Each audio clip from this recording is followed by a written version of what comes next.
Welcome to my channel. I hope you all are doing well. So आज के इस video में हम बात करने वाले हैं दीपिका कक्कर के बारे में। उन्होंने फ़िलहाल में ही अपना एक नया क्लोथिंग ब्रांड शुरू करा है नेम्ड एज लेबल DKI। आज के इस वीडियो में उनके इस नए ब्रांड के साथ क्या दिक्कत हो रही है बात करने वाले हैं। अब बहुत लोग उनको जानते ही होंगे, लेकिन जो लोग नहीं जानते हैं उनको मैं बता दूं, दीपिका एक इंडियन टीवी एक्ट्रेस है जिन्होंने कलर्स का एक फेमस टीवी शो करा है नेम्ड एज ससुराल सिमर का। लेकिन इस शो के दौरान उनके एक मूव की वजह से उन्हें बहुत ज़्यादा लाइमलाइट मिली थी। दरअसल दीपिका ने अपने ही शो के को स्टार शोएब अब्राहम से शादी करी थी, जो कि एक मुस्लिम फैमिली से बिलोंग करता है, और शादी के बाद उन्होंने बाकायदा मुस्लिम धर्म को अपनाया और अपना नाम दीपिका से चेंज कर कर फिजा रख दिया। उनके इस मूव के बाद उनकी ऑडियंस बहुत ज़्यादा नाराज़ थे उनसे। लोग ये चीज़ एक्सेप्ट नहीं कर पा रहे थे और उनकी शादी के बाद उन्हें बहुत ज़्यादा बैकलैश झेलने को मिला। इवन तो शादी के बहुत सालों बाद भी लोग उन्हें ट्रोल करते थे।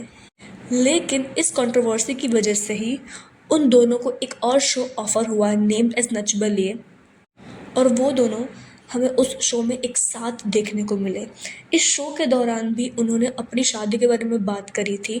उन्होंने अपनी स्टोरी भी सुनाई थी शो में, दैट कैसे वो लोग मिले और कैसे दे फेल इन लव एंड उनकी शादी कैसे हुई। इसके बाद दीपिका हमें बिग बॉस 12 में देखने को मिली। वैसे तो बिग बॉस 12 इतना ज़्यादा फेमस नहीं हुआ था, वो बिग बॉस का one of the flop season है, लेकिन स्टिल दीपिका ने वो सीज़न जीता था। उस शो के बाद दीपिका हमें फेमस प्रोजेक्ट में नहीं देखने को मिली है, लेकिन हाल फिलहाल में ही दीपिका का एक यूट्यूब चैनल है जहाँ पे वो अपने डेली व्लॉग्स पोस्ट करती है। So now let's talk about Deepika's new clothing brand label DKI। अब जो लोग नहीं जानते उन्हें बता दूँ दैट ये उनका कोई पहला क्लोथिंग ब्रांड नहीं है। इससे पहले भी उन्होंने अपना क्लोथिंग ब्रांड शुरू करा था जिसका नाम था सितारा, लेकिन वो ब्रांड इतना सक्सेसफुल नहीं चल पाया था। अब नाउ कुडोस टू हर कि एक ब्रांड इतना ना चलने के बावजूद भी उन्होंने अपने पैशन को छोड़ा नहीं। Still she is trying her best. जिस चीज़ का उन्हें नॉलेज है, जिसमें उनको इंटरेस्ट है, वो चीज़ को वो फॉलो कर रही है। Now let's talk about her designs. तो दीपिका ने अपनी सिस्टर इन लॉ शबा की शादी में उनके कपड़े भी डिज़ाइन करे थे, लेकिन अगर हम उन डिज़ाइंस की बात करें तो वो डिज़ाइंस कुछ इतने खास नहीं थे।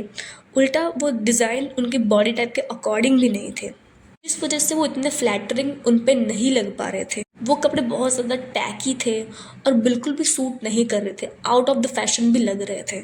इवन उनके सिस्टर इन लॉ सबा ने उनके एक व्लॉग में ये बात एक्सेप्ट भी करी है दैट वो इतनी खुश नहीं थी अपने डिज़ाइन से।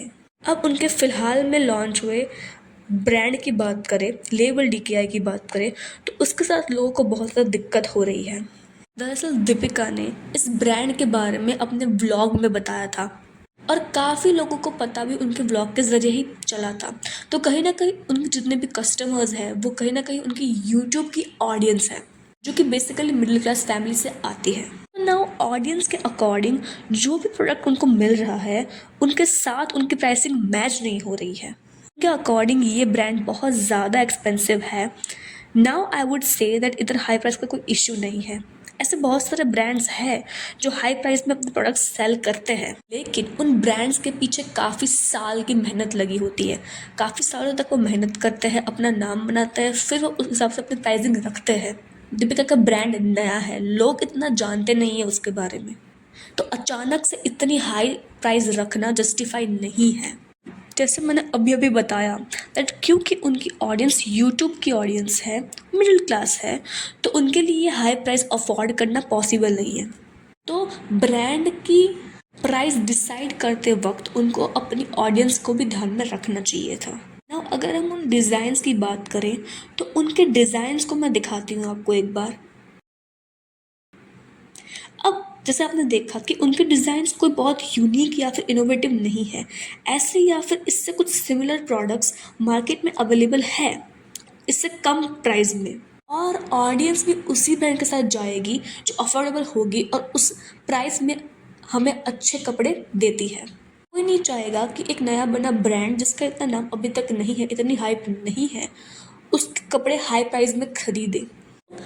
इधर आई वुड से कि कोई भी ब्रांड रातों रात नहीं बन जाता है, उसके पीछे उनके रिसर्च और डेवलपर टीम भी लगती है, जिससे पहले वो रिसर्च करती है कि कौन कौन से चीज़ें अवेलेबल है मार्केट में। तो उनकी ये टीम इस चीज़ में लैग करती हुई दिख रही है। अगर हम उनकी वेबसाइट डेवलपर टीम की भी बात करें तो यहाँ वो भी लैग करते हुए दिख रही है, क्योंकि उनकी वेबसाइट के अंदर बहुत ज़्यादा ग्लिच है और बहुत सारे स्पेलिंग मिस्टेक्स भी हमें देखने को मिले हैं।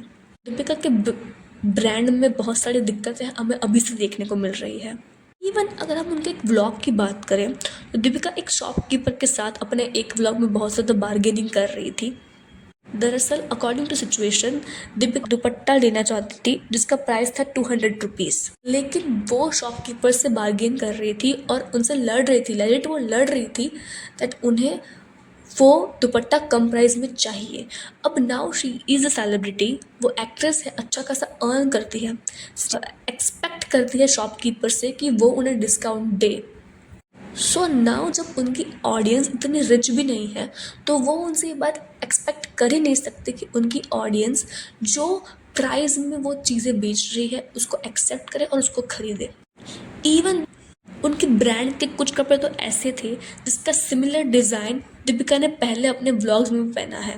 लाइक ये येलो कुर्ता जो आपको दिख रहा है वैसा ही सेम कुर्ता अलग कलर में दीपिका ने पहले भी पहना हुआ है। कोई भी इंसान ये बात नहीं चाहेगा कि जो वो कपड़ा इतने हाई प्राइस में खरीद रहा है वो पहले ही लोगों को नज़र आ चुका है। So according to me Deepika ने ब्रांड तो लॉन्च करा है लेकिन उतना ज़्यादा प्रोफेशनल हमें नहीं देखने को मिल रही है अपने ब्रांड के साथ।